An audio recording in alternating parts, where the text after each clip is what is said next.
Ang tugatog ng buhay. Kabanata 2234. Nako, hindi ba ito ang banal na dalaga ng Yorkshire Palace, si Ince Larkin? Nabalitaan ko na natanggalan ka ng iyong kwalifikasyon sa Holy Maiden dahil pinananatili mo ang isang lalaki sa ipinagbabawal na lugar ng paglilinang. Paano ka magiging walang hiyang lumabas? Ano? Sword Fairy, totoo ba iyon? Itinago ni Ince Larkin ang isang lalaki sa ipinagbabawal na lugar ng paglilinang. Anong klaseng lalaki? Anong klaseng lalaki kaya ang isang lalaki? Siyempre, makapangyarihan siyang tao. Bakit pa niya siya iingatan? Maaasahang balita ba ito? Ito ay ganap na totoo. Noong araw na iyon, ang isang senior sa aking sekta ay nagkataong naging panauhin sa Yorkshire Palace at nakita ito ng kanyang mga mata. Nabalitaan ko na itong Holy Maiden na si Ince Larkin ay nagbigay pa ng kanyang bra sa lalaking iyon at nakita ng mga tao ng buong sekta ang eksena. Hindi alam kung ano ang nangyayari sa Ince, ngunit lalo itong masikip. Bukod dito, ang lahat ng mga taong nagtitipon dito ay hindi karaniwan. Matapos tingnang mabuti, napansin ni Alex na may 6 na tao sa Imminent Immortal Realm na nag-iisa. Marami ring tao sa Tribulation Crossing at Spirit Severing Stage. Kung nasa Amerika sila, magiging grupo sila ng mga top-notch big shots. Kung titignan sila ngayon, grupo lang sila ng mga binata. Matapos marinig ng malinaw ang konserbasyon ng mga taong iyon, napakunot ang noo ni Alex. Ang insidente sa talon ng araw na iyon ay ganap na isang aksidente, ngunit hindi niya inaasahan na ang gulo ay tataas sa puntong ito. Nang makita si Ince sa bingit ng pagbagsak matapos siyang palibutan ng mga tao ng lahat ng uri ng panunuya, medyo nakaramdam siya ng paumanhin. Sa sandaling ito, may ibang nagsabi, Ince Larkin, hindi ko talaga masabi. Napaka-biasteristic mo pala. Hindi ka karapat-dapat sa aking Senior Orlando. Ang nagsalita ay isang binibini na nakapulang damit na marahil ay wala pang 20 taong gulang, ngunit pinalibutan siya ng isang grupo ng mga tao. Kaya, naisip niya na hindi karaniwan ang kanyang katayuan. Mula sa kahulugan ng kanyang mga salita, siya ay dapat na isang junior ng Donovan Orlando mula sa Sunshrine. Pagkasabi nun ay nagluwa pa siya ng laway kay Ince. Wow! May nagbo agad. Dati, ang marangal na Holy Maiden ng Yorkshire Palace ay isang target na pinag-aagawan ng iba't ibang henyo at mga santo ng mga dakilang sekta sa korte. Nang lumabas ang balita tungkol sa pakikipag-ugnayan ni Ince at Donovan, maraming mahuhusay na kabataang lalaki ang pumutok sa kanilang dibdib, tinapakan ang kanilang mga paa, at napabuntong hininga sa kalungkutan. Siyempre, hindi mabilang na mga engkanto at diyosa na may crush kay Donovan ang nanlumo at walang tulog. Ngayong ginawa ni Ince ang isang walang hiyang bagay, siya ay naging isang napakalaking katatawanan.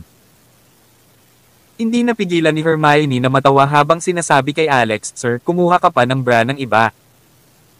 Ngunit sinabi mo pa na ito ay isang hindi pagkakaunawaan. Anong kulay? Mabango ba? Hindi malakas ang boses niya. Gayunpaman, may nakatayo sa tabi nila na nanunood ng palabas. Nang marinig ang kanyang mga salita, isang mausisa, nasa sabik, at mahabang buhok na binata ang tumingin sa kanyang mga mata na may tsismosang tingin.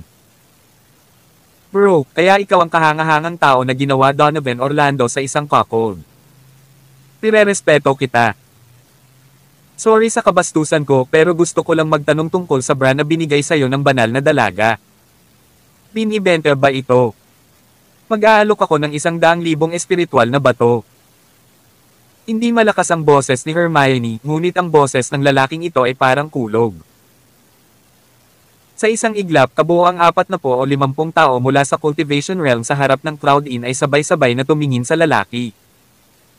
Pagkatapos, ang mga taong ito ay lumingon kay Alex. F***C. Ito ba ang lalaking nagtanggal ng virginity ni Holy Maiden Ince? Talaga. Hindi naman pwedeng nagkataon lang, di ba? Totoo bang nagkikita ang dalawang ito sa Cloud Inn para sa isang date pagkatapos ng pagpapatalsak sa kanya sa Yorkshire Palace? Kung hindi, paano magkakaroon ng ganoong pagkakataon? Sok. Hindi ko masabi. Ang swerte nito sa mga babae, lahat ng mga lalaki sa karamihang nakatingin kay Alex ay karaniwang puno ng inggit, selos, at poot. The asterisk man. Bakit hindi nangyayari sa akin ang magandang bagay na ganito?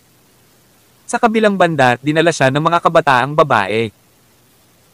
Dahil nakipag-hook up si Ins kay Alex, hindi na niya magagawang patuloy na manggulo kay Donovan. Kaya maibabalik ni Donovan ang kanyang single status, isang mahusay na tukso para sa libu-libong mga tagahanga. Kahit alam nilang hindi sila magkakaroon ng pagkakataon, maaari pa rin nilang isipin ito, di ba? Napatingin din si Ins. Kabanata 2235. Nangkutsain siya ng grupo ng mga taong nakapaligid sa kanya kanina, hindi niya naramdaman si Alex sa malapit dahil sa galit sa kanyang puso.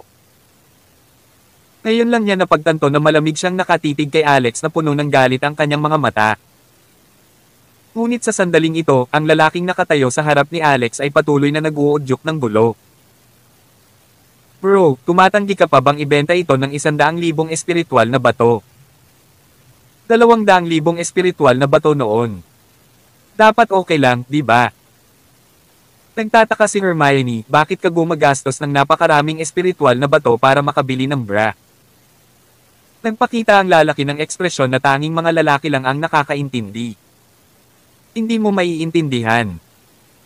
Ang pagkolekta ng mga bra ng mga beauties ay isang mahusay na libangan ko. Lalo na para sa mga kababaihan tulad ng Holy Maiden of Yorkshire Palace, ang halaga ng koleksyon ng kanilang mga bra ay magiging mas mataas. Ang mga may orihinal na lasa ay partikular na ang pinakamahusay sa pinakamahusay. Sa kasamaang palad, si Ins Larkin ay may natulog na kasama kaya binawasan ko ito. Kung hindi, ang halaga ay magiging mas mataas pa. Bro, ang 200,000 espiritual na bato ay talagang isang paborableng presyo. Maaari mo na itong ibenta. Namula si Alex sa kahihiyan. May ganyang fetish pala ang taong ito. Ngunit hindi nagtagal, napagtanto niyang mali siya. Ito ay hindi na ang taong nauna sa kanya ay perwisyo, ngunit siya ay nahuhulog sa likod ng mga hanay. Sa hindi inaasahang pagkakataon, nagsimulang magbid ang mga lalaking nagkukumpulan. Hindi ba masyadong mura ang 200,000 espiritual na bato para sa bra ng Holy Maiden Ins? Sa anumang paraan, siya ang pinakamalakas na eksperto ng kabataang henerasyon sa Yorkshire Palace. Posibleng doblehin ang presyo kung makakamit niya ang mas malalaking bagay sa hinaharap. Bukod dito, ito ay may orihinal na lasa. Mag-aalok ako ng 300,000 espiritual na bato. Mag-aalok ako ng 350,000 espiritual na bato. 400,000 espiritual na bato. The asterisk man, ikaw ay isang grupo ng mga brute. Gusto mo pang agawin ang brand ng Holy Maiden ng Yorkshire Palace kahit hindi mo ito maisuot, ha? Mag-aalok ako ng 500,000 espiritual na bato. Ang huling nagsalita ay isang babaeng may mahaba, bahagyang kulot, burgundy na buhok at isang pares ng mga slant na mata na puno ng tukso. Bahagyang ngumiti ang unang lalaking gustong bumili ng bra kay Alex. Colette Brunel, babae ka. Bakit ka bumibili ng bra ng iba? Para isuot ito. Mukhang hindi mo ito maisusuot sa laki mo, ha? Pagkasabi niya noon ay sumilip ang lahat sa dibdib ng babaeng tinatawag na Colette Brunel sa kanapalingon kay Ins. Nagkaroon ng kakaibang pagkakaiba. Hindi uso sa mga babae dito ang pagsusuot ng bra. Sa pangkalahatan, hindi rin sila dapat ilagay sa mga silicone implant. Ang mga iyon ay tunay na dibdib. Sa kabilang banda, ang figure ni Ins ay talagang perpekto, ngunit ang sukat ng kanyang dalawang bukol ng laman ay ilang tier na mas mababa kaysa kay Colette.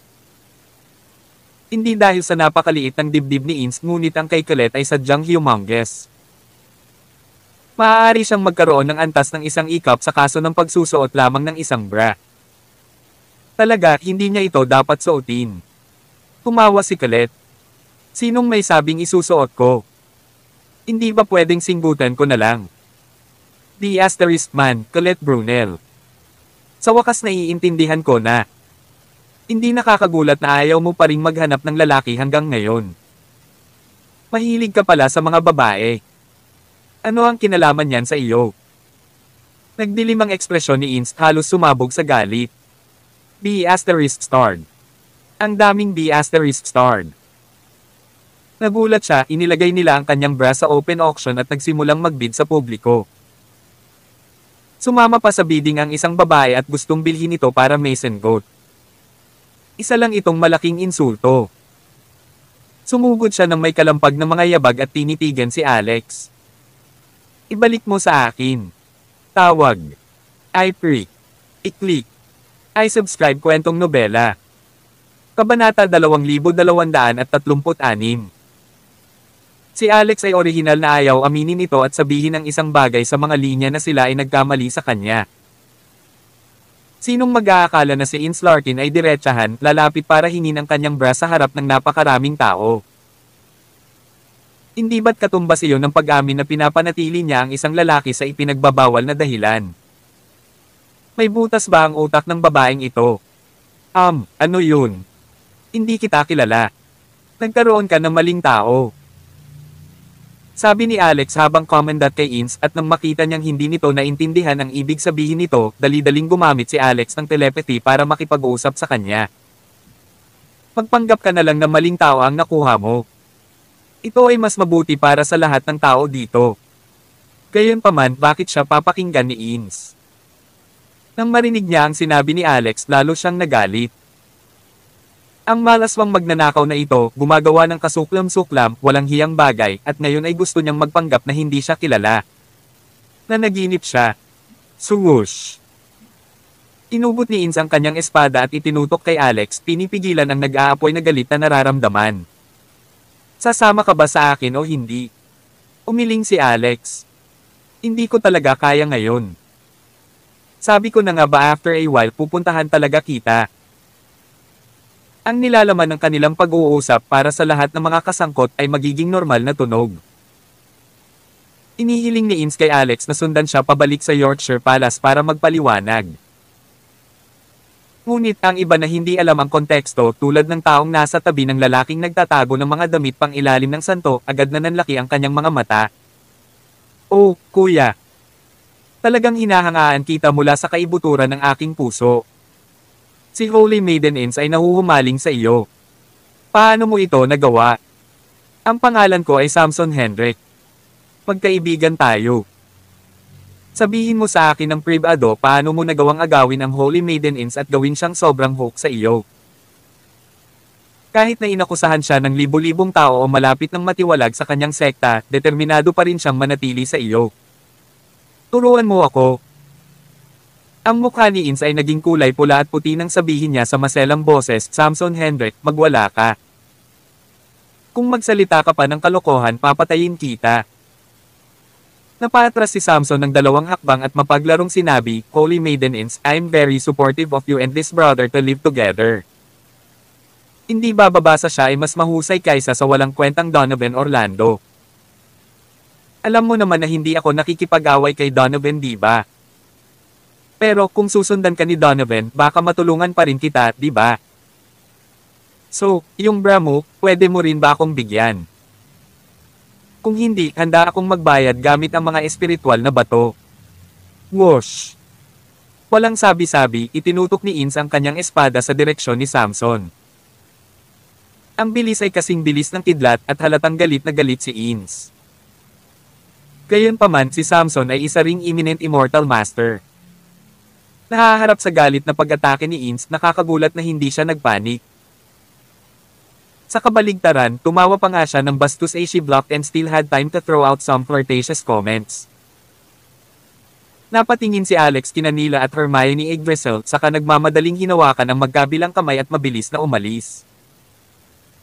Sa sandaling ito, ang mga mata ng karamihan ay nasa dalawang nag-aaway. Ang isa ay ang Yorkshire Palace Holy Maiden, habang ang isa ay ang ikalimang kaharian sa Imminent Immortal Master. Si Samson ay hindi rin ordinaryong tao, bilang isang henyong disipulo mula sa Western Ridge Ancient Sanctuary, na may antas ng cultivation na katulad ni Ins. Hindi karaniwan na makakita ng 2 young masters na tulad ng ganitong labanan, at ito ay isang napakabihirang pagkakataon para sa sinuman na makasaksi. Kaya naman halos walang pumapansin kay Alex at sa iba pa. Habang nag-aaway sila, sinabi ni Samson, mga santo Ins, paanong hindi mo nakikita ang mabubuting intensyon ng iba? Talagang taos-puso akong gustong tumulong sa iyo. Sabi nga sa kasabihan, inggit sa mga lovebird at hindi sa mga walang kamatayan. Ipinagtanggol mo ang pag-ibig at hindi ito maibibigay sa iyo ng walang kwentang Donovan na iyon. Pinili mo ang lalaking gusto mo at natural lang iyon. Kaya ibinibigay ko ang aking mga kamay at paa upang tulungan ka at ang kapatid na iyon. Ha? Hoy, saan siya nagpunta?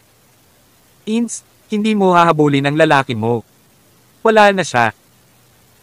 Tumingin si Ins at nakita nga niya si Alex na hinihila ang dalawang babae habang nagmamadaling lumabas sa entrance ng Cloud Inn at sa kabilang direksyon. The asterisk starred. Tinaladkad ang dalawang babae at tumakbo ng napakabilis. Galit na tumalsik si Ins at nagmamadaling hinabol siya. Kabanata 2237. Sumingit si Samson Hendrik, tingnan mo, talagang selos iyon. Gaya nga ng kasabihang, ano ang tunay na pag-ibig sa lupa? Ibig sabihin, magkadikit ang magkasintahan sa buhay at kamatayan. Pero, hey bro, huwag kang pumunta. Gusto ko pa rin matuto sa iyo. Paano mo nakakit ang banal na dalaga sa iyo? Babayaran kita para turuan mo ako. Pagkasabi noon, hinabol din sila ni Samson. Pagkatapos sinundan din sila ni Colette Brunel. Kagad pagkatapos hinabol din sila ng isang grupo ng mga master sa harap ng Cloud Inn.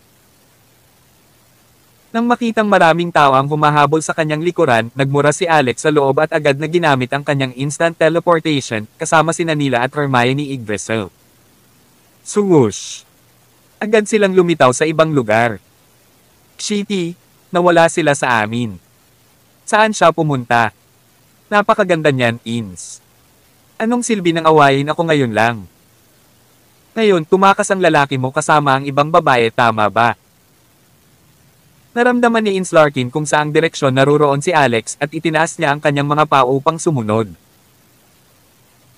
Gayunpaman, hindi nagtagal ay pinigilan siya ng isang grupo ng mga tao na lumabas na mga tao mula sa Sunshrine. Ins Larkin, walang hiyang babae ka. Madilim na ang araw at ikaw ay bastos. Halatang ayaw sa'yo ng lalaki. Bakit ka pa nagkakagulo dyan? Bumalik ka kaagad sa Sunshrine at makipagkita sa kapatid ko.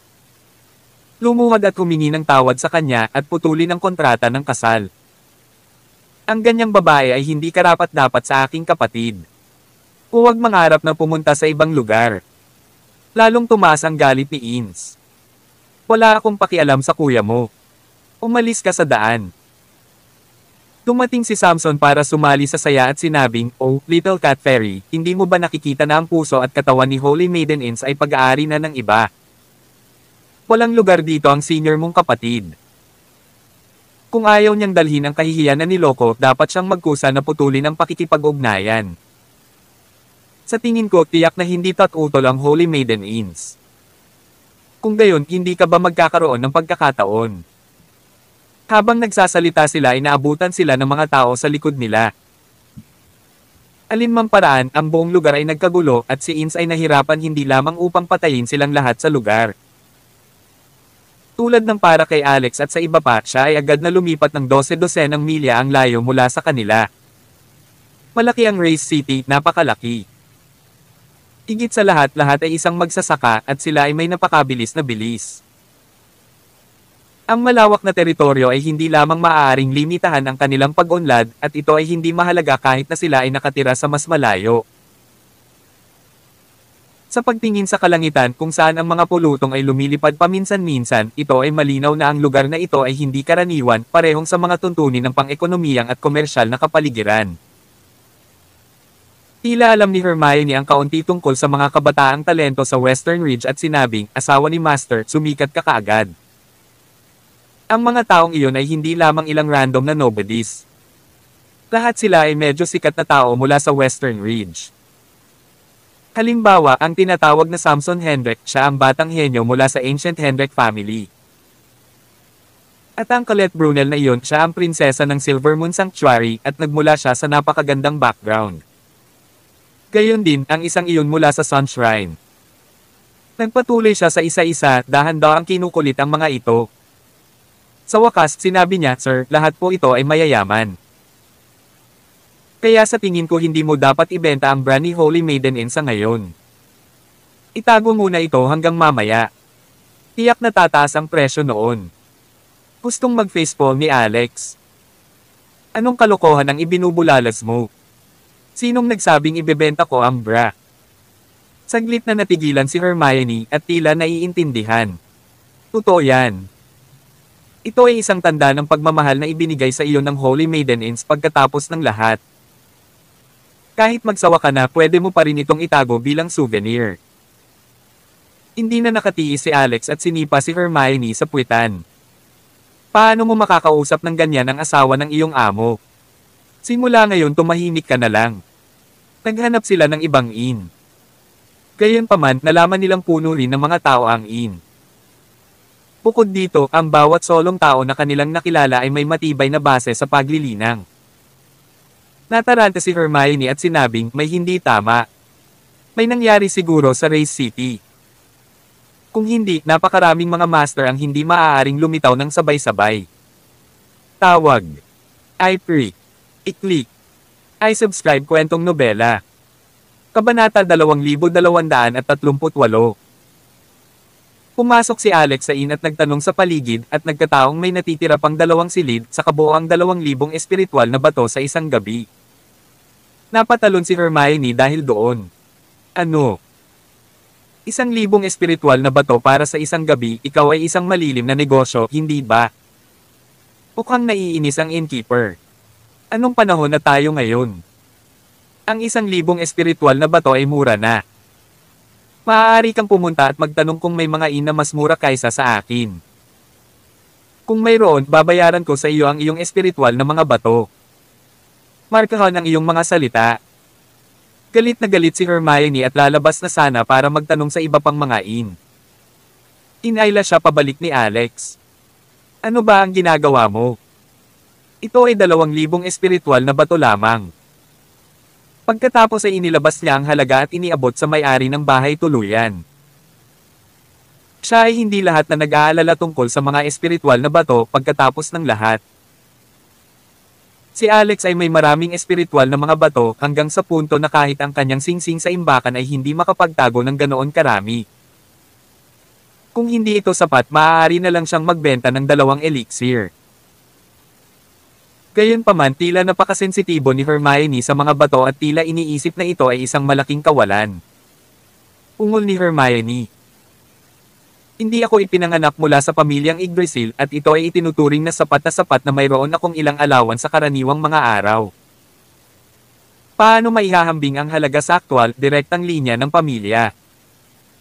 Nang maglaon nang pumunta ako sa Plenilon Sect, hindi na ginamit ang mga espiritual na bato.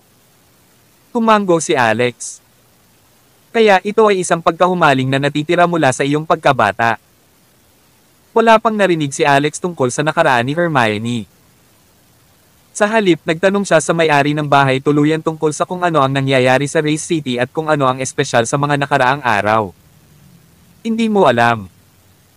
Ang innkeeper ay may malalaking dilaw na ngipin at nasa katanghaliang gulang, mas matandang lalaki.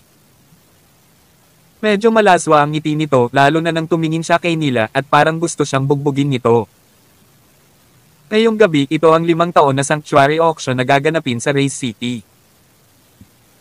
Dumating na ang lahat ng uri ng tao na may katayuan mula sa mga pangunahing sekta sa Western Ridge. Ang mga Diyos at mga banal na dalaga ay nasa lahat ng dako. Kung mag-walk out ka, maaaring ang sinumang makabangga mo ay pinuno ng ilang sekta o iba pa. Kaya mas mabuting mag-ingat ka na huwag masaktan ng sino man ng walang dahilan. Sanctuary auction. Napakasikat ba nito? Hindi pwede. Bro, saan ka galing? Hindi mo pa narinig ang tungkol sa sanctuary auction.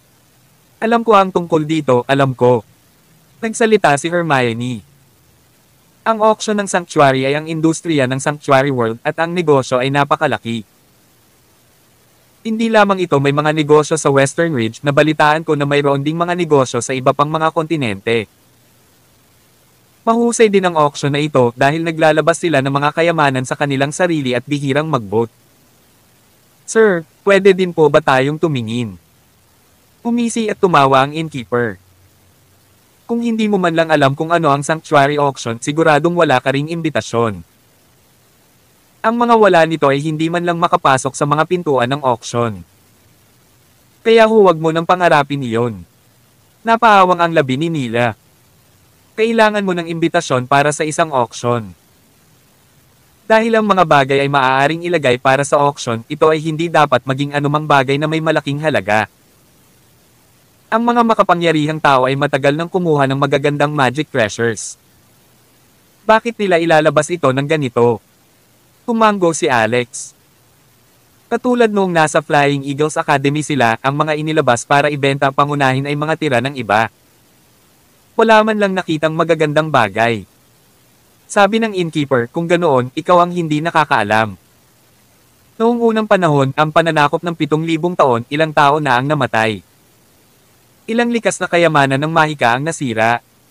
Pati ang 6 entities ay nasira. Pagkatapos noon, marami ring mana ang nawala at ang kapangyarihan ng mga batas sa mundong ito ay naging hindi kompleto. Ang pagiging immortal ay napakahirap at maraming magagandang bagay ang hindi matukoy. Kahit na ang mga mula sa Sanctuary World ay hindi alam kung ano ang nangyayari, ngunit ang ilan ay maaaring makilala ang mga kalakal. Normal din na mag-auction ng mga kalakal na hindi makalangit para sa mababang presyo. Halimbawa, 5 taon na ang nakalilipas, ang Sun Shrine ay nag-auction ng sirang kampana para sa 300,000 espiritual na bato. Hindi nila napagtanto na ito ay isang prehistoric treasure, ang Chaos Bell. Ngayon, ito ay naging likas na kayamanan ni Donovan Orlando at hindi niya ito ibebenta ng ilang milyong espiritual na bato. Isang walang kwentang ngiti ang ibinigay ni Alex doon. Ang Chaos Bell na iyon ay nakahiga na ngayon sa kanyang isip palasyo. Gayunpaman nang marinig ang usapan ng tagapangasiwa ng bahay tuluyan, medyo nahikayat siya. Anyway, hindi sila maaaring magmadali upang ipagpatuloy ang kanilang paglalakbay para sa gabing ito. Ang kanyang Chaos Beads at Chaos Tree ay mas sensitibo sa amoy ng magic treasures at magpapa-alarm na sa kanya kung mayroon man. Malaking pagkakataon ito para sa kanya at sayang naman kung hindi niya ito kukunin. Kung gayon, maaari ko bang tanungin, boss, paano makakakuha ng isang imbitasyon? May paraan pa ba? Tanong ni Alex. Umiling ang innkeeper. Hindi maliban kung makuha mo ito sa pamamagitan ng puwersa. Kabanata 2239. Kalimutan mo na. Tere na sa kwarto at magpahinga, sabi ni Alex. Pagkapasok nila sa kwarto, sinabi ni Hermione, Sir, let's go and get an invitation. Ito ay isang pambihirang pagkakataon at maaari tayong makatagpo ng isang magandang bagay, tama ba? Ganon din ang iniisip ni Alex. Sino ang hahabulin natin? May kilala akong lalaki at ngayon ko lang siya nakita sa harap ng Cloud Inn. Dapat may hawak siyang imbitasyon. Sino ito? Isang disipulo mula sa Golden Sun Sect. Paano malalaman ni Alex kung anong sekta iyon? Anyway, hindi ito mahalaga. Dahil may target si Hermione, ito ang pinakamadali. Maaari nilang patumbahin ang lalaki at kunin ang imbitasyon. Gayunpaman kung ano ang ikinababahala ni Hermione, si Alex na ngayon ang pinupuntirya ng publiko. Hindi mabilang na mga kabataang talento sa kanilang henerasyon ang itinuring siyang rat turd, ang nagnakaw sa dalisay na katawan ni Ince Larkin. Sa sandaling makilala siya, mga ngahulugan lamang ito ng kaguluhan. Tumaas ang isang kilay ni Alex. Hindi ba isang simpleng bagay iyon? Maghintay ka muna dito. Pumasok siya saglit sa maliit na cubicle ng kwarto bago siya muling lumabas. Agad namang natigilan si Hermione. Donovan Orlando. Ikaw. Bakit ka nandito?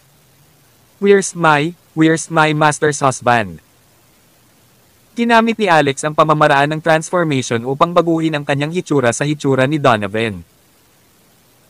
Ang diskarteng ito ng pagbabago ay lubhang mahiwaga at ang iba ay hindi masasabi kung ito ay totoo o peke.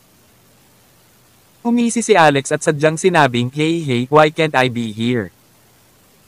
Hermione Yggdrasil, kasama mo ba ang lalaking tinatawag na Dummy? Ang pagsunod sa kanya ay ginagawa kitang kaaway. Ngayon, bilisan mo at lumuhod at dilaan mo ang aking mga daliri sa paa at baka isipin kong iligtas ang iyong buhay. Ano? Ikaw?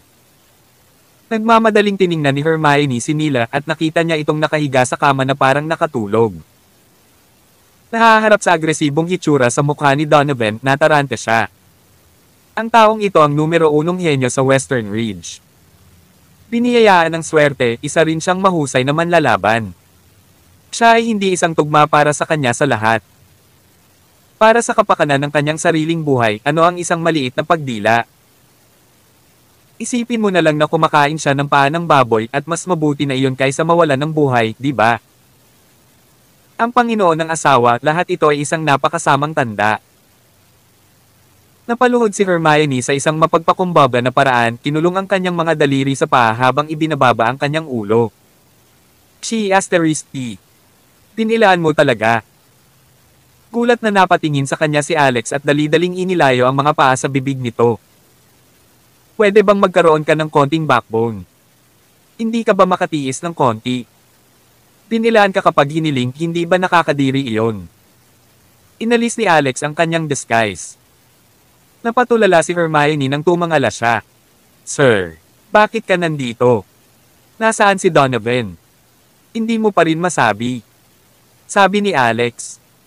Kanina lang ako nagpapanggap na Donovan. Nais ko lang subukan ang iyong katapatan, ngunit bilang isang resulta, talagang nalampasan mo ang aking mga inaasahan. Masarap ba ang paa ko? Matagal na akong hindi naghuhugas ng paa at siguradong may amoy ng pagkain at may putik pa. Blurg. Agad na tinakpan ni Hermione ang kanyang bibig at tuyong bamantong hininga. Binato ni Nila ng una ng ulo ni Alex. Kailangan bang maging ganito kadiri? Isusuka ko ang hapunan ko kahapon. Tawag. I-freak. I-click. I-subscribe kwentong nobela.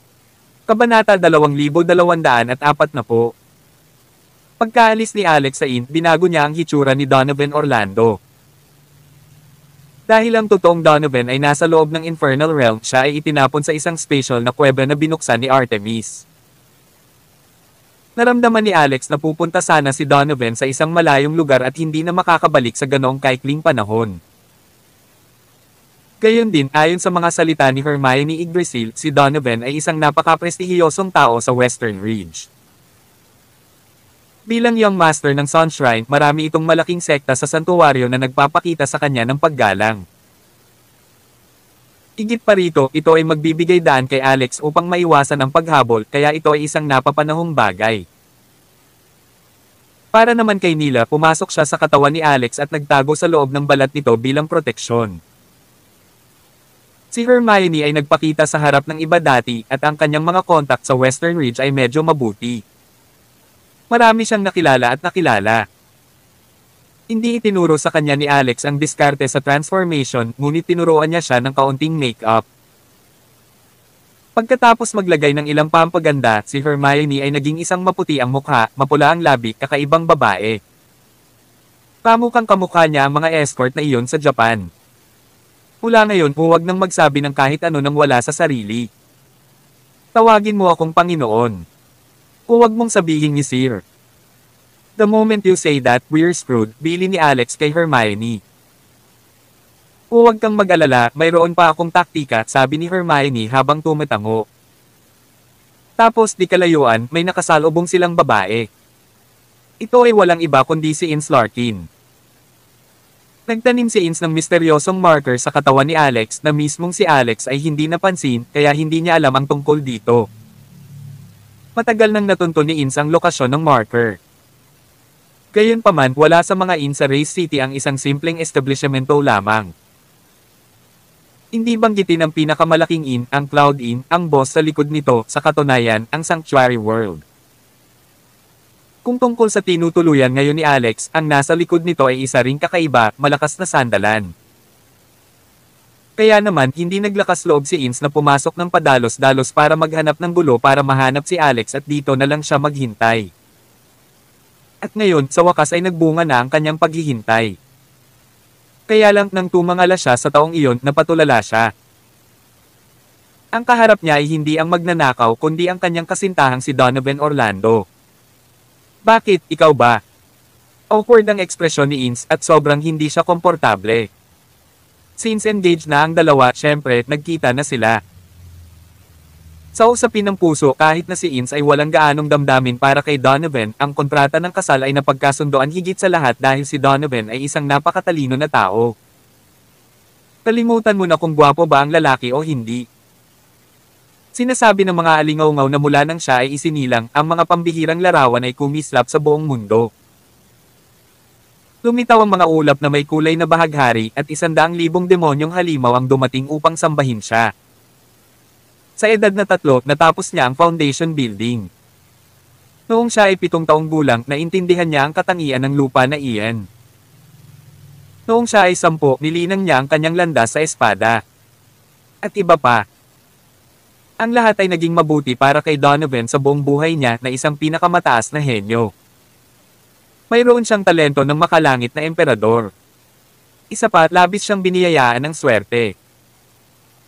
Kahit saan siya magpunta, may mga mahiwagang pagtatagpo at halos kahit anong gawin niya ay maaaring maging magandang kapalaran na aani ng maraming benepisyo para sa kanya. Ang ganyang lalaki, hindi nakapagtataka na maraming diyosa, banal na dalaga, at marami pang iba ang naakit sa kanya.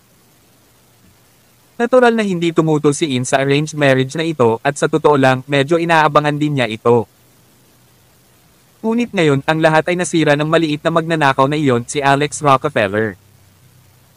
Nasira ang kanyang reputasyon at napahiya at pinahiya niya si Donovan. Nahihiya siyang humarap sa fiancé niya.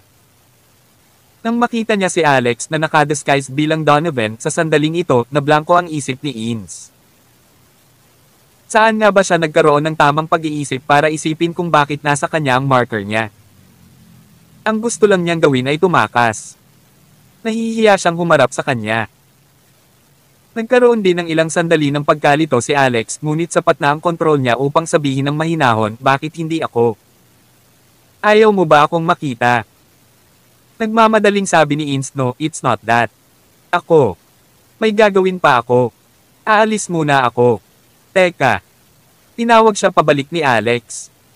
Balita ko niloko mo ako. Kabanata 2241. Ang puso ni Ins Larkin ay malapit nang tumalon palabas sa kanyang dibdib. Napuno ng dugo ang mukha niya at puting-puti. Hindi naman ganoon. Ikaw.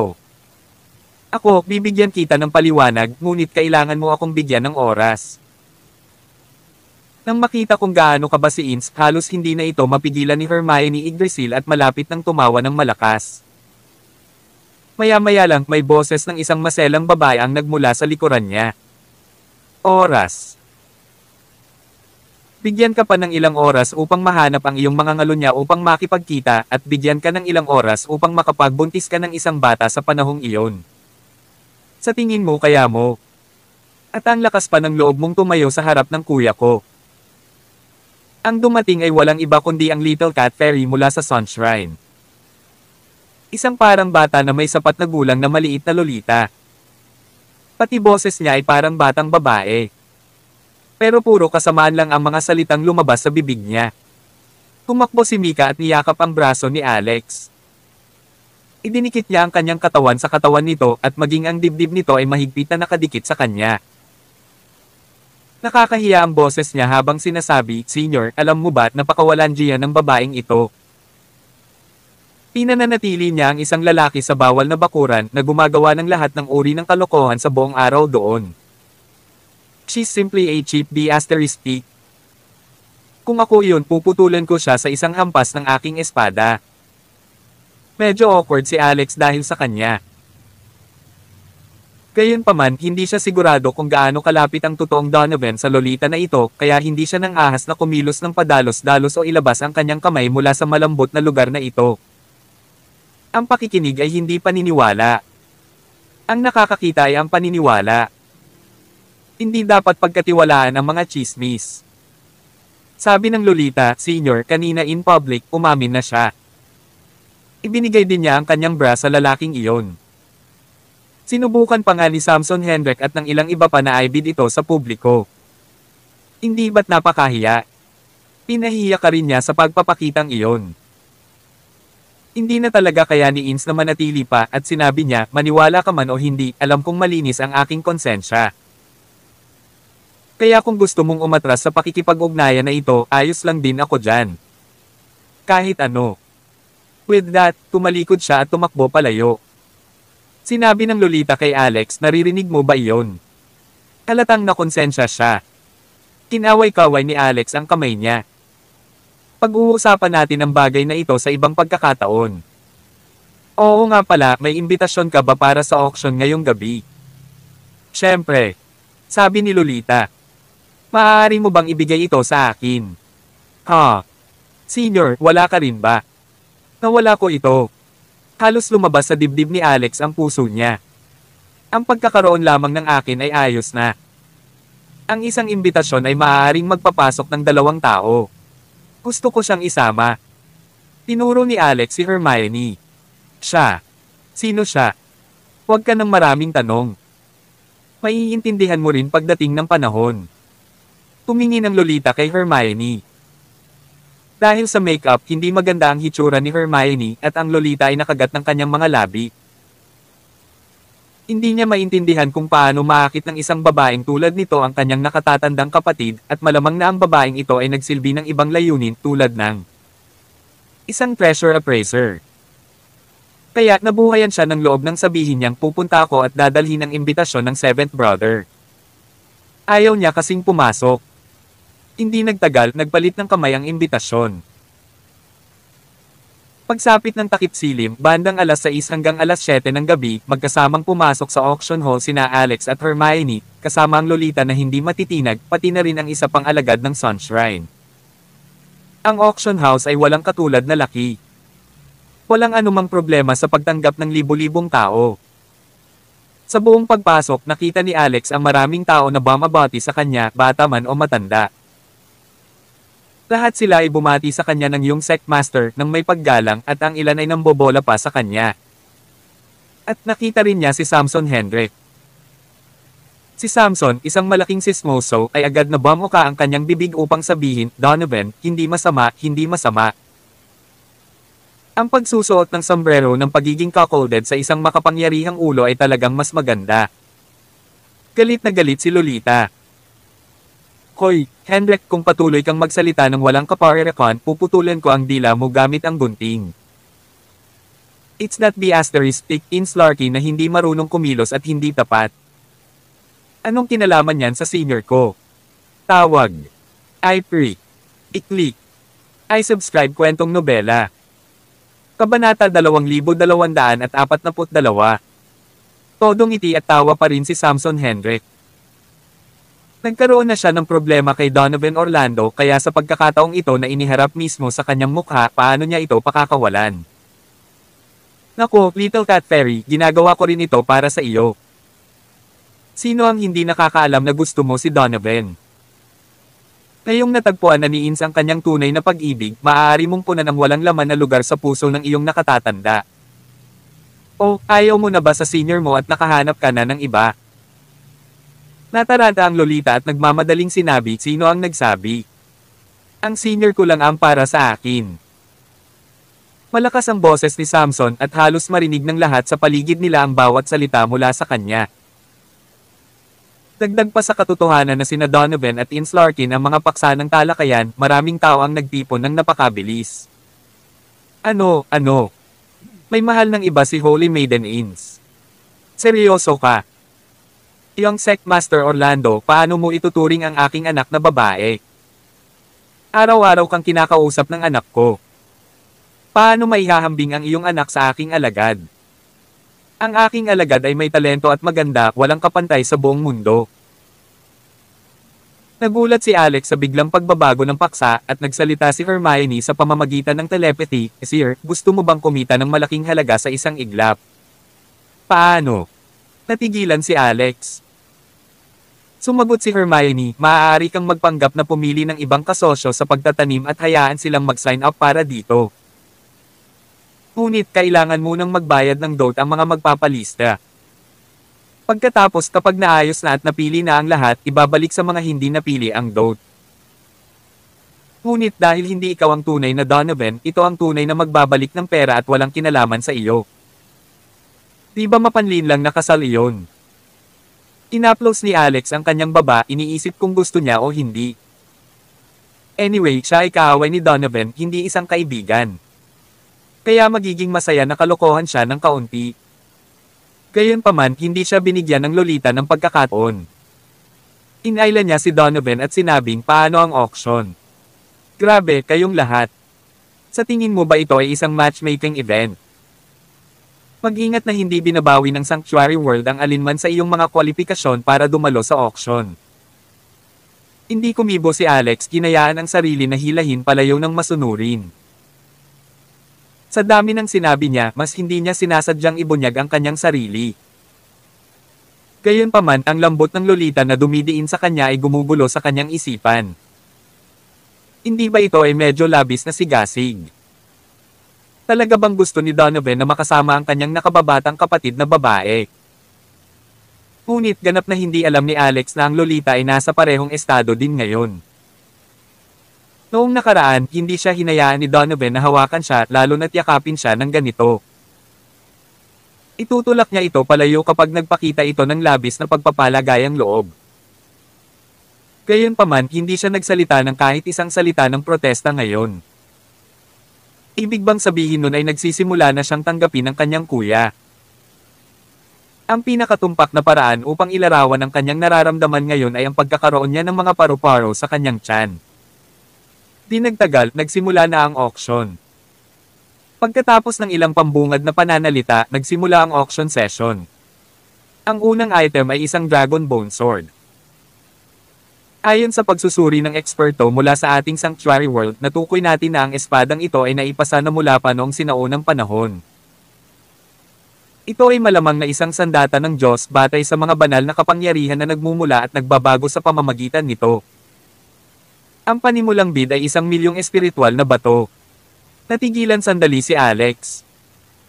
Hindi niya inaasahan na ang unang bagay na inilabas ay isang bagay na pamilyar sa kanya. Ngunit mayroon siyang Dragon's Bane of 36 sa kanyang katawan at alam na alam niya ito pagkatapos ng lahat. Sa isang malapitang tingin, hindi niya maiwasang mapangiti. Ang tinatawag na Dragon Bone Sword na ito ay mas masahol pa kumpara sa kanya. Ang bawat isa sa kanyang mga Dragon Bone Sword ay ginawa mula sa kabaligtaran na buto ng isang aktwal na dragon. Ang bawat dragon ay mayroon lamang isang kabaligtaran na buto sa kanilang mga katawan na siyang esensya ng kanilang mga buto. At ang espadang ito na nakadisplay ay ginawa mula sa isang random na piraso ng buto. Hindi pa banggitin, walang mga sinaunang guho na bumubuo sa anumang porma sayon sa espada. Ang ganitong uri ng bagay, malinaw na hindi ito gusto ng mga Diyos. 1,200,000. 1,500,000. Kabanata 2243, 2,000,000. Sa wakas, ang tinaguriang tunay na Dragon Bone Sword ay naibenta sa isang nasa katanghaliang gulang na lalaki para sa 3.5 milyong espiritual na bato. Narinig ni Alex ang boses ni Nila, hindi ito Dragon Bone, ngunit isang piraso ng Champsosaurus Bone. Siguradong hindi dragon iyon. Umiti si Alex at hindi na nagsalita. Ang ikalawa at pangatlong nakadisplay na mga item ay hindi naging interesado kay Alex hanggang sa ang ikaapat na item ay inilabas ng ang Chaos Tree ay agad na nagpadala ng isang kaluskos na tunog. Patuloy itong nanginginig, mas matindi kaysa sa naramdaman niya noon. Naapektuhan pa ng pagyanig ang puso ni Alex, nanginginig ito at kung ano-ano pa. Ano ang nangyayari?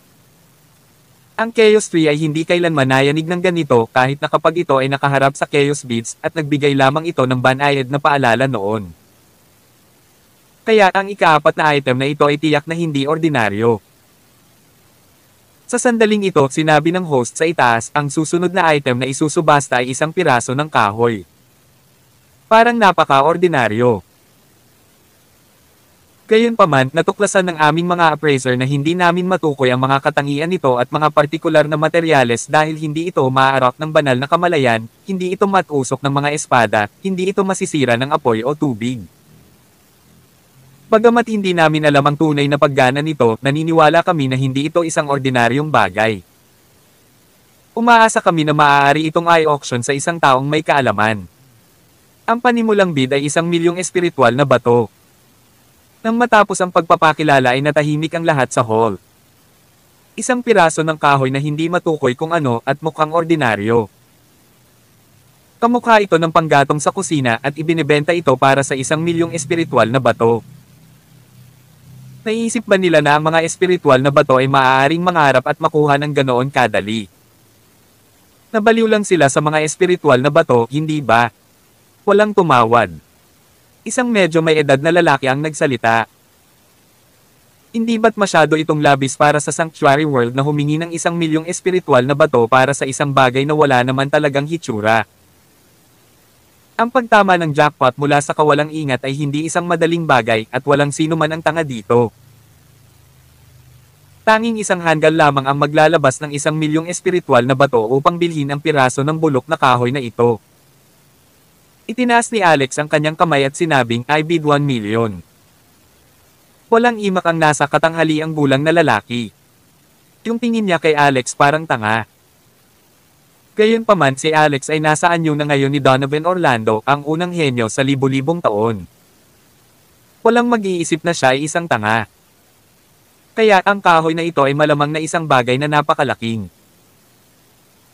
Sa isang kisap mata, ang nasa katanghaliang bulang na lalaki ay nag-quote ng isang presyo, nagbid ako ng 1.2 milyong espiritual na bato. Ha. Pumawa ang field. Kanina, sinabi ng nasa katanghaliang bulang na tanga lang ang bibili nito, ngunit siya mismo ang nag-follow up sa pagbibid dito sa loob lamang ng ilang segundo. Mayroon bang mas mabilis na sampal sa mukha kaysa dito? Tanong ng Lolita, "Senior, anong klaseng kahoy ito? Baka may nakikita kang kakaiba dito." Pagkasabi niya nun, maraming tao ang nagtinginan. Mahinahong sinabi ni Alex, "Hindi. Noong huling pagkakataon, kinuha ko ang Chaos Bell. Kaya ang Sanctuary World ay nawala ng maraming pera at may utang ako sa kanila mula doon.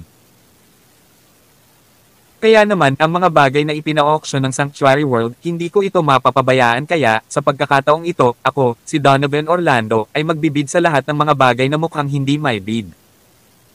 Yung walang gusto, kukunin ko lahat. Arg."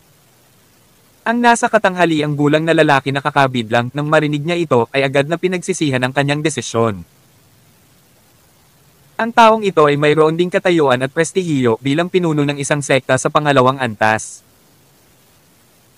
Kaya't kahit na nakaramdam siya ng matinding pagkamuhi kay Alex na gusto niyang bugbugin ito, hindi siya naglakas loob at maaari lamang siyang magtampo sa kanyang galit. Nasabi na lang ni Alex ang sinabi niya para lang makita ng iba.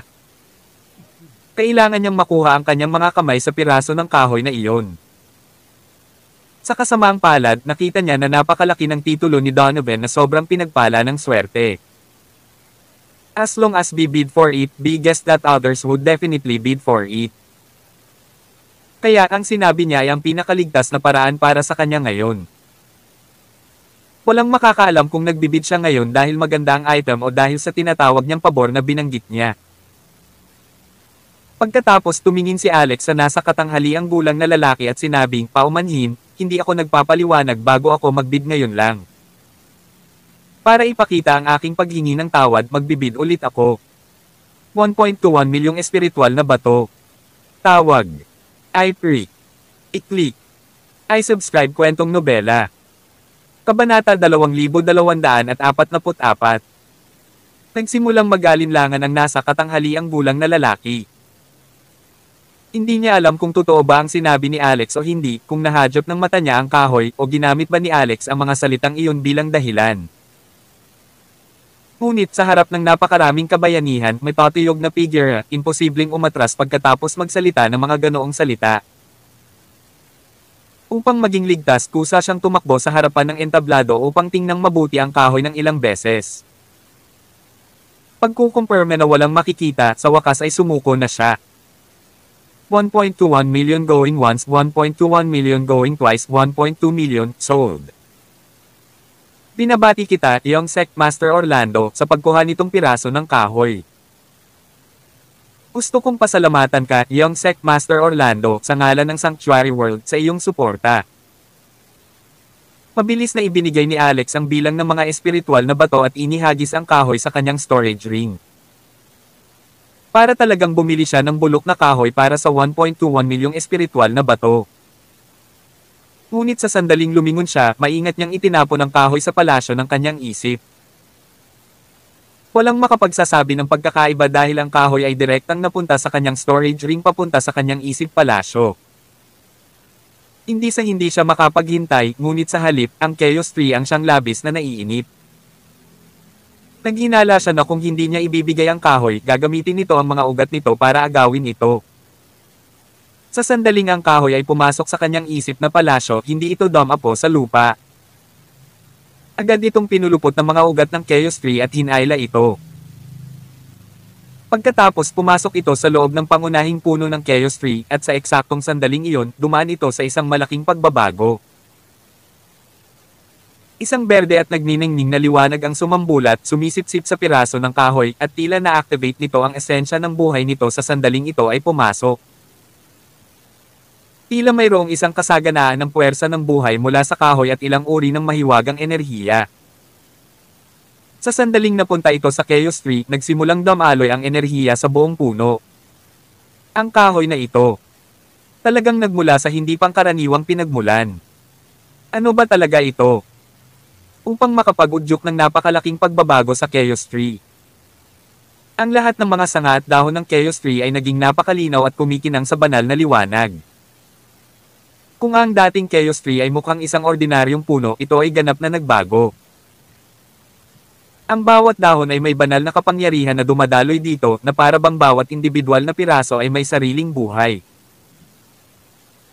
Ang kulay ay napakaganda at nakakapreskong na nagbibigay sa mga tao ng partikular na komportableng pakiramdam sa pamamagitan lamang ng pagtingin dito.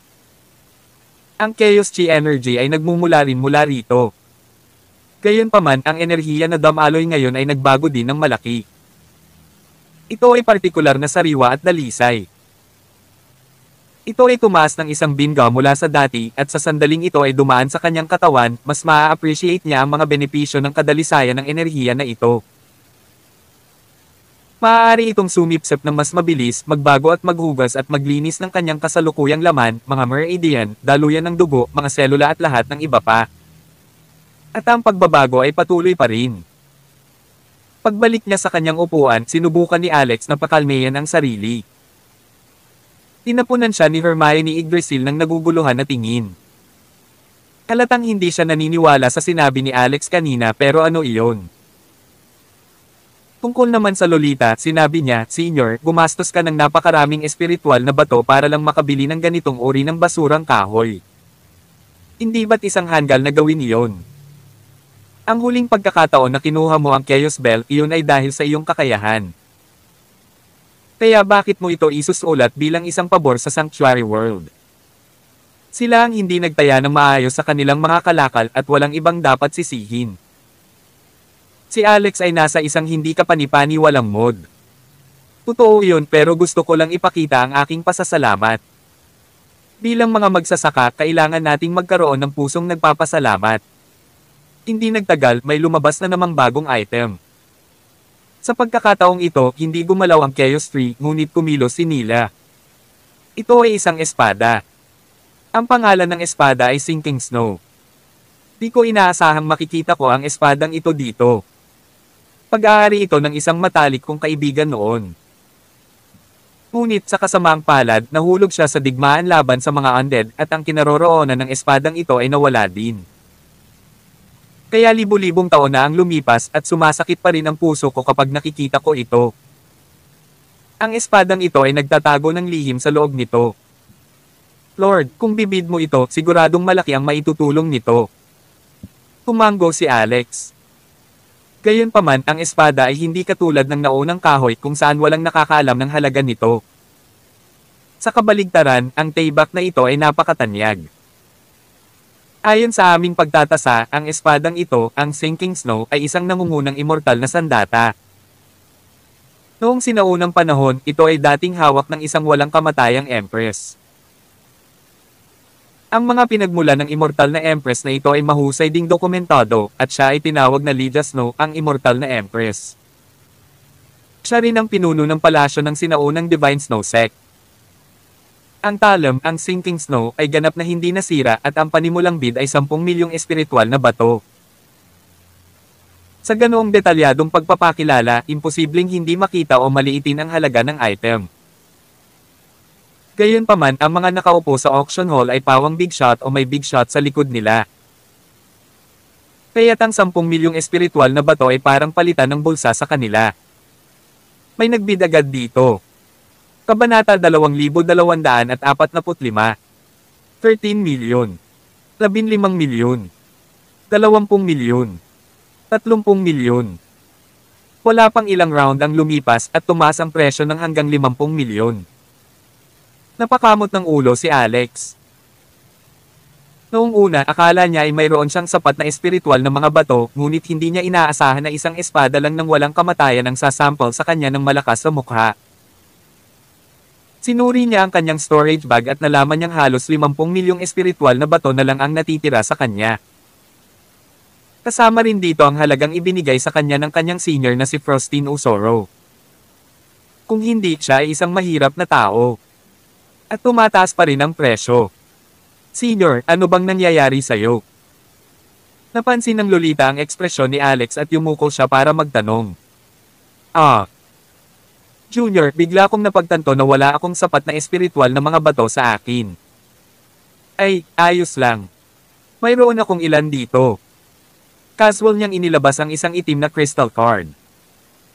Senior, ito ang Dragon Merchant Spiritual Stone card na ibinigay sa akin ng aking ama. Ang aming Sunshrine ay may napakagandang status at ang card na ito ay direktang nakalink sa Dragon Merchant Alliance. Walang takip dito at magagamit mo ito ayon sa gusto mo. Ito. Hindi masyadong maganda, tama. Anong mali dito? Kung ano ang akin ay sayo rin, Senior. Kahit anong gusto mo kaya kong ibigay sayo. Kasama ang sarili ko. Ang huling parirala ay sinabi ng mas mahina ngunit idiniin niya ang kanyang mukha sa dibdib ni Alex habang sinasabi niya iyon. Holy shitty, malalim talaga ang nararamdaman nitong Lolita kay Donovan. Tiyak na magiging kaaway ko siya sa hinaharap kaya bakit kailangan kong maging magalang tungkol dito ngayon. Kinuha ito ni Alex at nagbid 60 milyon. Sinundan siya ng isang tao sa likod niya at muling tumaas ang presyo, mabilis na tumaas sa 100 milyon. Napakalupit ni Alex dahil hindi naman niya ito sariling pera at agad na nagbid muli 200 milyon.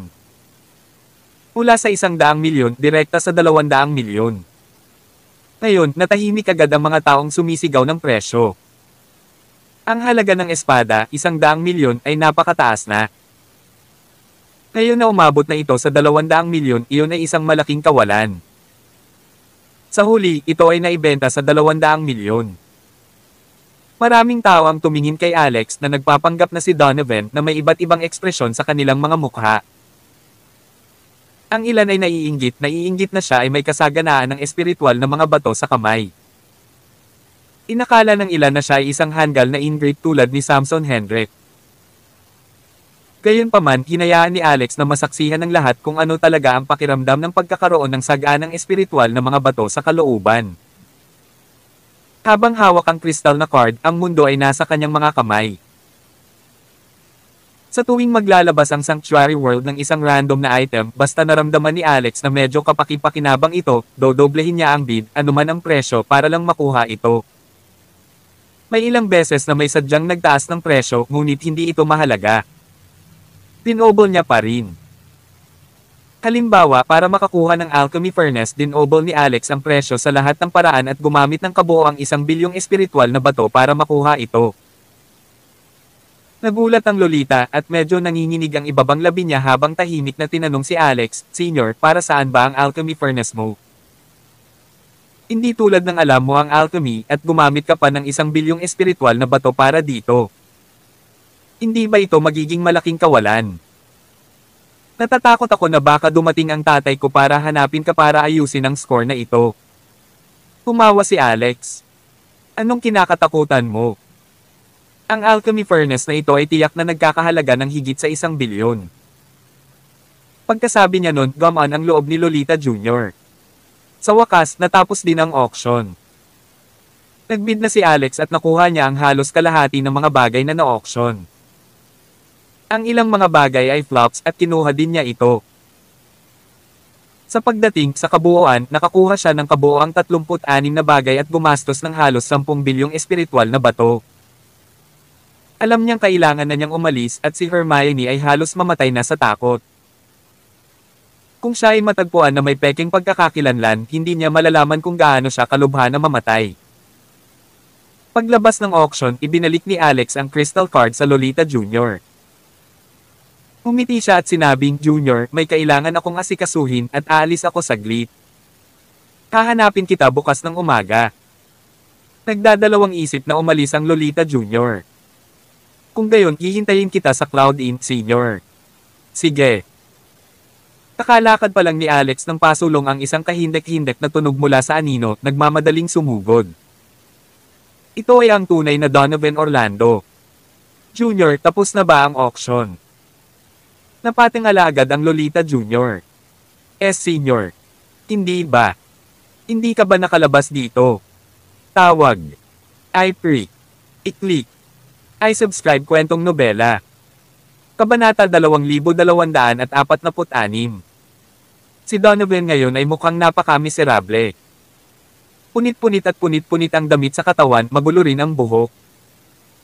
Marami pa ring bahid ng dugo sa mukha niya. Kawawa rin ang kanyang kakanyahan dahil pagkatapos niyang makapasok sa daanang binuksan ni Artemis, nalaman niyang pumasok siya sa isang messy void crack, not a passage at all. Pagpasok niya, alam niyang niloloko siya.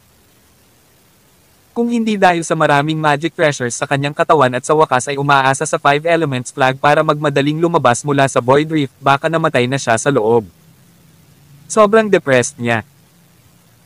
Gayunpaman, ang taong pinakaayaw niya ay hindi sina Athena at Artemis, kundi si Alex, ang lalaking nagnakaw ng Chaos Pearl at Chaos Bell mula sa kanya. Nagulat ang Lolita, lalo na nang makita ang kaawa-awang hitsura ni Donovan. Gayunpaman, nadurog din ang puso niya at yamakap sa braso nito para bigyan siya ng pagmamahal, tulad ng dati. "Kuya, paano ka naging ganito sa isang kisap mata? Hindi ko siya patatawarin sa pambubugbog sa'yo ng ganito." Itinulak ni Donovan ang braso niya. Para siyang nakagat ng ahas. Sa sobrang inis na tingin ay tinitigan niya ang babaeng Lolita. "Anong nymphomaniac na naman? Kababalik ko lang mula sa mga patay, mula sa walang laman na lomet at nagmamadaling dumalo sa auction.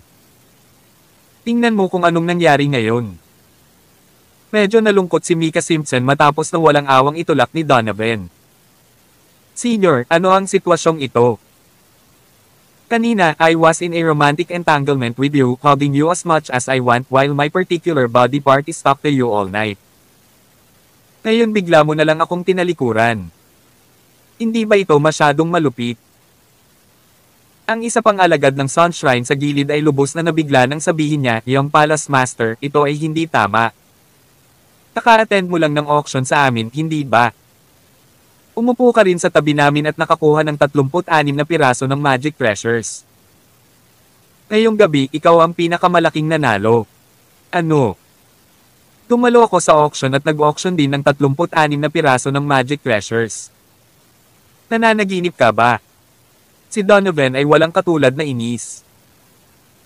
Kung hindi para sa kapakanan ng mga kapwa-alagad, binigyan sana siya ni Donovan ng isang sampal sa mukha. Sinabi ng lalaking iyon, "Hindi, totoo, nakita ito ng lahat ng naroroon."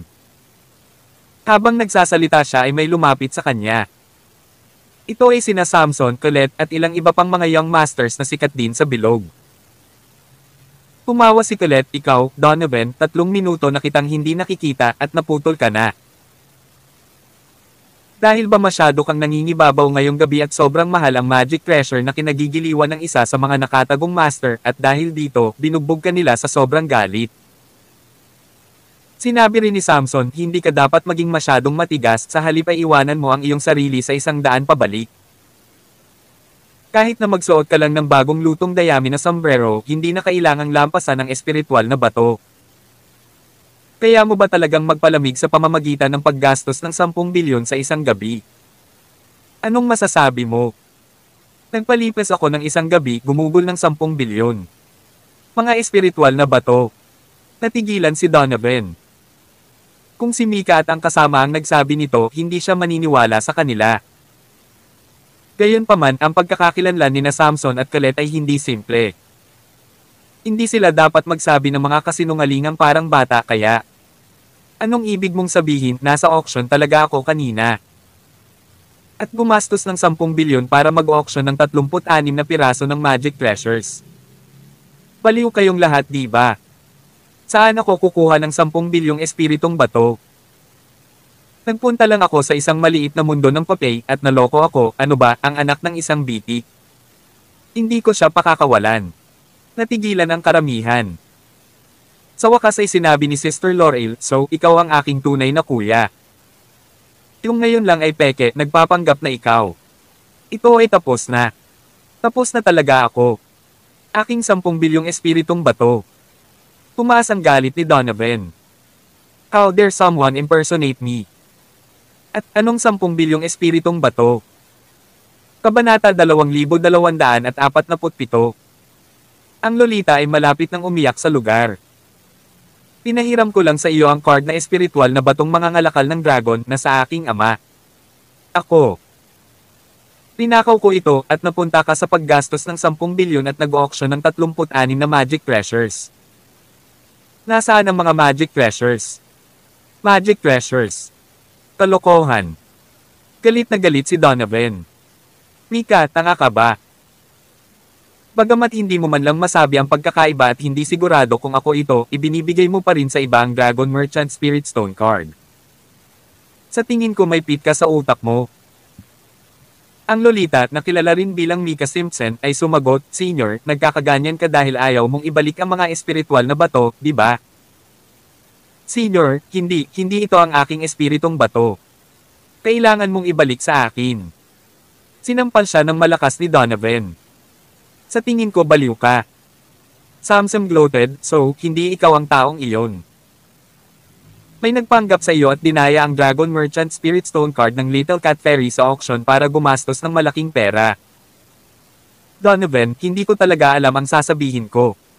Napaatras ka baka makailan. Ang iyong asawa ay tumakas kasama ang isang tao, niloko ka, at ngayon ay nanloloko ng 10 bilyon sa isang tao. Anong biro? Nagngangalit si Donovan. Ang asawa mo lang ang tatakas na may kasama. Gusto mo bang masampal din kita? Pagkasabi nito ay nakita niyang kakaiba ang tingin sa kanya ng mga tao sa paligid. Parang may tinakasan talaga ang asawa niya. Bakit mo ako tinitingnan ng ganyan? Sabi ni Mika, Senior, murang babae si Ins. Itinago niya ang isang lalaki sa ipinagbabawal na lugar, nagkaroon ng mapangahas na relasyon sa lalaki, at hindi nagsisi. Kaya ngayon ay tinanggalan na siya ng pagiging Holy Maiden ng Yorkshire Palace, and guess what? Sinusubaybayan pa rin ni Ins ang lalaking iyon, nagsusubasta ng bra kung saan-saan. Natigilan si Donovan. Talaga. Totoong totoo. Pagkaraan ng ilang minuto, tinitigan niya ang berdeng damuhan at nagtanong, sino ang lalaking iyon? Sinabi ni Samson, iyan ang aking kapatid na lalaki na ngayon ko lang nakilala. Sabi ni Mika, Senior, ni-record ko na yung footage. Naglabas siya ng memory crystal at naglabas ng imahe na ni-record niya kanina, parang nanunood lang ng sine. Sa susunod na segundo, nakatingin sa lalaking nakatayo sa tapat ni Ins, agad na dumilat si Donovan at sumigaw, anak ng B*** yan. Tanong ni Mika, Senior, kilala mo ba siya? Galit na sagot ni Donovan, maging abo man siya, makikilala ko pa rin siya. Itong anak ng isang B** ay nakulong ako sa Puppet World at ninakaw ang aking Chaos Pearl at Chaos Bell. Tudurugin ko siya. Napatulala si Samson, Colette, at ang iba pang nasa gilid. Isang super magic treasure tulad ng Chaos Pearl at Chaos Bell ang talagang ninakawan sa kanya. Ito ay masyadong malungkot. Niyakap ni Colette ang kanyang malaking dibdib at biglang sinabi, guys, ang lalaking nagpanggap lang kay Donovan at nanloko ng 10 bilyong espiritual na bato sa iyong junior. Baka siya rin. Matapos pakinggan ito, talagang hindi nagpapigil si Donovan. Tumura siya ng isang bibig ng dugo. Sabi ni Mika, alam ko kung saan nakatira ang lalaking iyon. Ngayon ko lang siya nakilala. Ngayon ay pupunta ako at hahanapin siya. Baka mahanap ko pa siya. Nag-iba tuloy ang kutis ni Mika. Ang pagkawala ng 10 bilyon ay pangalawa. Ang katotohanang niyakap lang siya nito na parang koala bear na ang partikular na bahagi ng katawan nito ay nakadiin ng husto sa katawan nito ay lubos na nakakahiya. Hindi niya dapat pag-usapan iyon. Hayop ka. Kung hindi ka papatayin ni Mika ngayon, hindi ako magiging tao. Tawag. I-freak. I-click. I-subscribe kwentong nobela. Kabanata 2248. Agad na sumugod sina Mika Simpson at Donovan Orlando kasama ang isang grupo ng mga tao mula sa Yorkshire Palace patungo sa inn kung saan tinutuluyan ni Alex Rockefeller at ng iba pa. Si Samson at Colette naman ay nagtinginan ng kakaiba. Colette, gusto mo bang pumunta at tingnan? Natural, hindi ko makaligtaan ang ganoong saya. Si Genius Donovan, na maswerte rin, ay nakaranas ng napakalaking kawalan sa mga kamay ng parehong tao. Gusto kong makilala ang lalaking iyon. Nagpakita ng malaking interes ang mga mata ni Colette. Tumawa si Samson. Ang pagdusa ng pagkatalo ni Donovan pag-agaw sa kanyang asawa at pag-agaw din sa kanyang Chaos Bell at Chaos Pearl ay napakakahanga-hanga. Sisiguraduhin kong magiging kaibigan ko ang lalaking ito. Nagmamadaling sumunod ang dalawa. Nag-usap at sumunod din ang grupo ng mga young generation representative sa likod nila para makita ang saya. Si Richie Asterisk. Sa isang lugar sa isang makulimlim na sulok, si Ince ay nakatayo doon na tulala na kumikinang ang mga mata.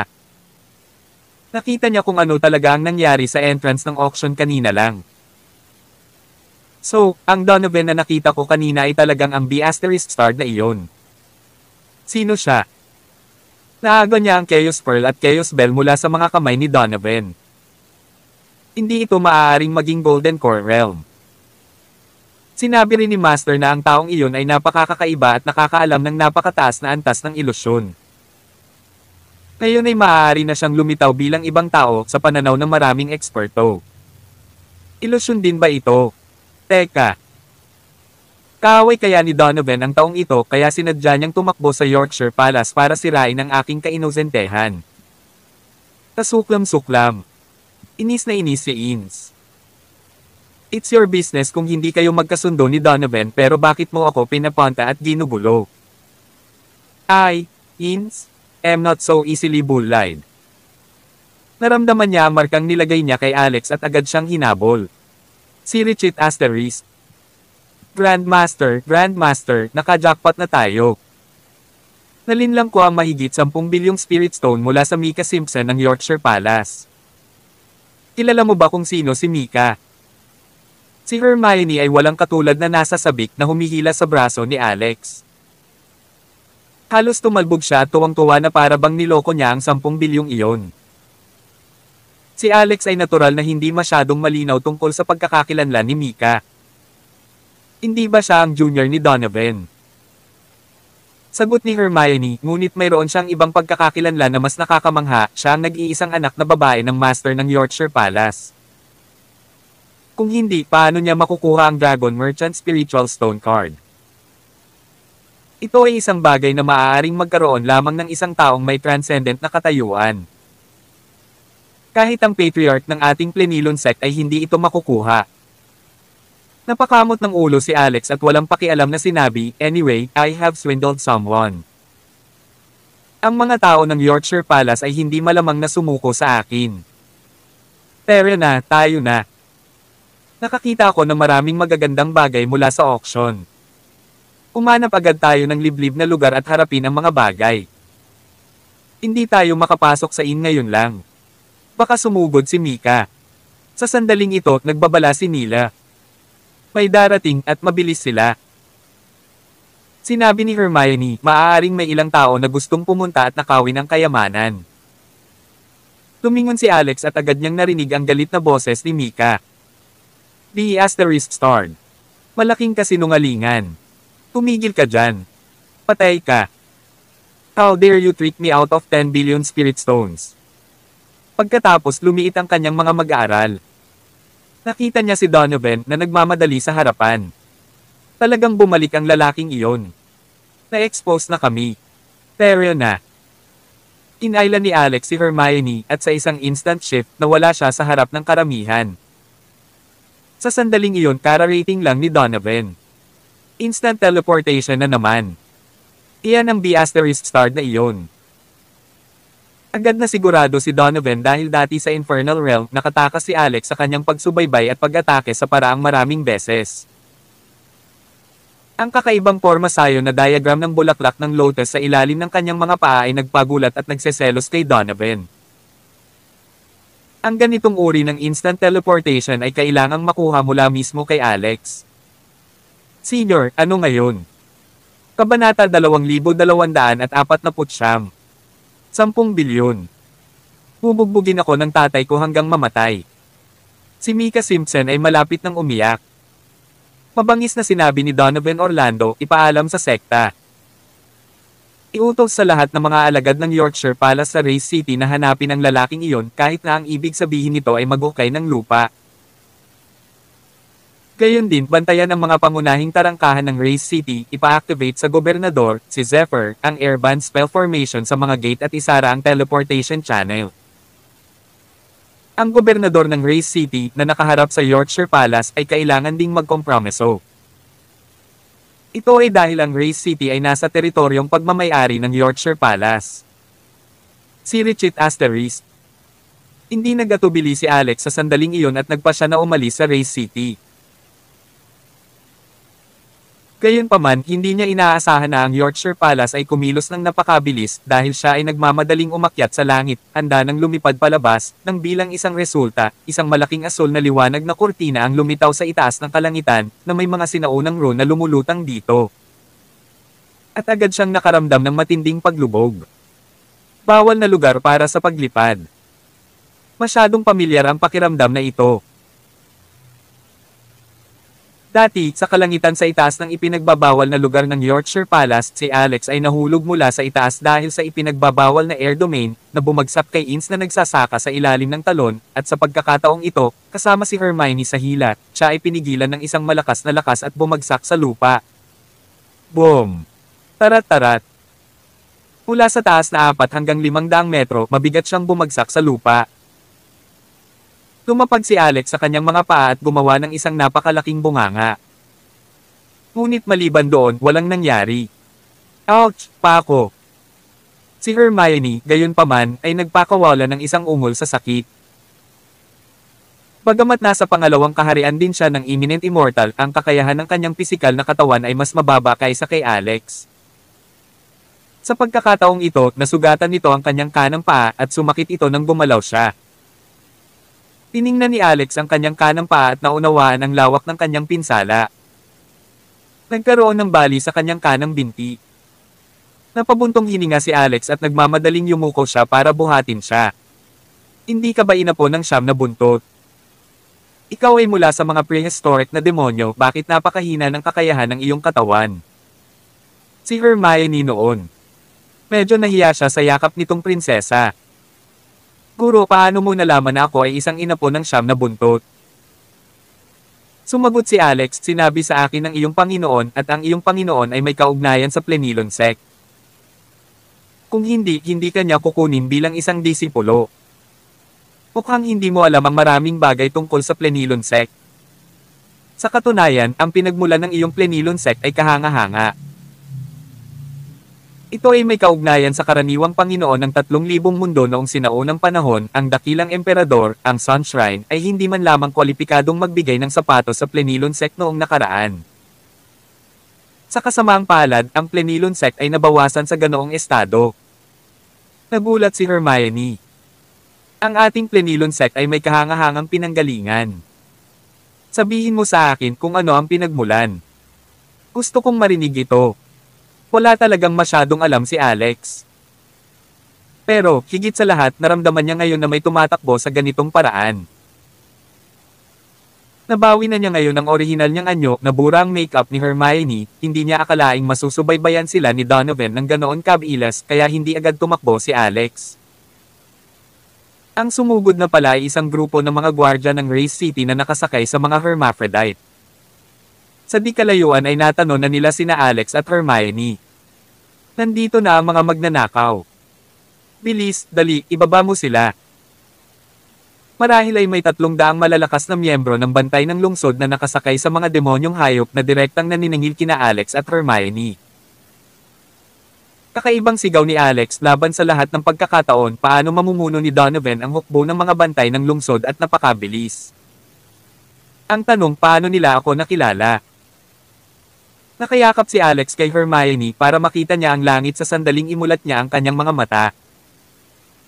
Sa sandaling ito habang nakaturo sa langit sinabi niya, "Guro, tumingin ka doon." Tawag. I-click. I-click. I-subscribe kwentong nobela. Kabanata 2250. Tumangala si Alex. Sa sumunod na segundo kinilig siya. Nakita niya na isang malaking projected na imahe ang lumitaw sa langit. Sa projection ay may picture niya at may kalakip na caption dito. Bagamat kaunti lang ang naiintindihan ni Alex sa wika ng panloob na mundo ng sinaunang hangganang ito, nagawa pa rin niyang maunawaan ang diwa nito. Gusto siya ng buong lungsod. Siya ay naging isang decompromisong Diablo at isang abot langit na bounty ang inialok. Banal na si Asterisk T. Ang forma sayo na ito ay napakalakas.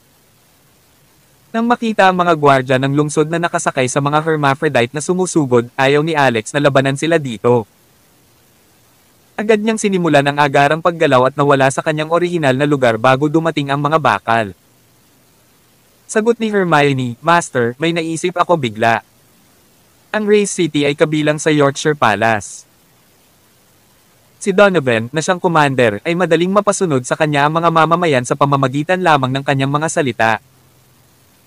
Nag-aalala ako na ang Castellan ang kumukulong sa amin." Habang nag-uusap sila, nakita sila ng ilang pedestrian. Mukhang wala silang relasyon ng Castella. Ngunit sa susunod na segundo, sumali rin sila sa pangkat ng mga humahabol. Sigaw nila habang tumatakbo papunta kay Alex. Baliw ba ang mga taong ito? Kung aawayin sila ni Alex, patay na sila sa isang iglap. Gayunpaman, hindi niya naisip na magsimula ng isang malaking massacre. Sa sumunod na kalahating oras, nilaibot ni Alex ang Race City sa bilis ng kidlat. Sa huli, napansin niya na ang lahat ng mga pintuan ng lungsod ay sarado at mahigpit na binabantayan. Naiinis na sinabi ni Nila, "Ano ang kinakatakutan mo? Nag-iisip ka bang lumabas?" Umiling si Alex. Sa kasalukuyang sitwasyon, ang paglabas ay madali, ngunit ang muling pagpasok ay magiging mahirap. Kaya ang aming pangunahing layunin ay gamitin ang teleportation circle dito. Pagkatapos ng lahat, ito ay isang warrant ng pag-aresto lamang. Sa tingin mo ba natatakot ako dito? Kagad, ginamit ni Alex ang kanyang mabilis na paggalaw upang pumunta sa isang liblib na lugar. Maya-maya, nag-disguise si Alex bilang babae. Hinding-hindi akalain ni Donovan na naging babae ako. Tinurot ni Alex ang mukha niya para mas makinis ang mukha niya. Kamukha na niya ngayon si Dorothy, ang sarili niyang asawa. "Master." Tumingin sa kanya si Hermione na may pagtataka. "Ano sa tingin mo? Mukha naman akong babae, di ba? May isang lugar na hindi masyadong pambabae." Itinuro ni Hermione ang dibdib ni Alex. Ito ay patag na parang airstrip. Sa kabila ng pagbabalat kayo, hindi madaling gawing perpekto ang lugar na ito. Natatawang sinabi ni Hermione, "Mayroon akong ideya." Naglabas ng 2 dumplings mula sa kanyang treasure box, inilagay niya ito sa damit ni Alex at tumawa. Perpekto. Sa lalong madaling panahon, sina Alex at Hermione ay naglibot sa Race City. Walang makakilala sa kanila. Gabi na noon at kulang ang liwanag. Maging ang mga city guard ay hindi makilala si Alex dahil nakabalat kayo ito bilang isang babae. Bali ang buto ng guya mo. Kailangan itong matugunan ng mabilis. Mahahanap tayo ng isang walang laman na bahay sa lungsod at tutulungan kita. Habang nagsasalita si Alex, binuhat niya si Hermione at nawala agad. Nang muli silang sumulpat ay nasa isang bakanteng bahay na sila. Dahil malaki ang Race City, maraming mga bakanteng bahay. Ito ay ganap na kadiliman sa walang laman na bahay. Wala sa plano ni Alex na buksan ang ilaw. Kung tutuusin, kitang-kita niya sa gabi na para bang araw. Inilagay ni Alex si Hermione sa isang anti-gong kama. Inubad niya ang kanyang medyos. Kitang-kita niya na namamaga ang buong paa nito. Ang pinsala ay mas matindi kaysa sa inaasahan niya. Hindi lamang nagkaroon ng bali sa guya, ngunit ang mga buto sa kanyang kanang binti ay napinsala lahat dahil siya ay nahulog mula sa mataas na lugar. Till then.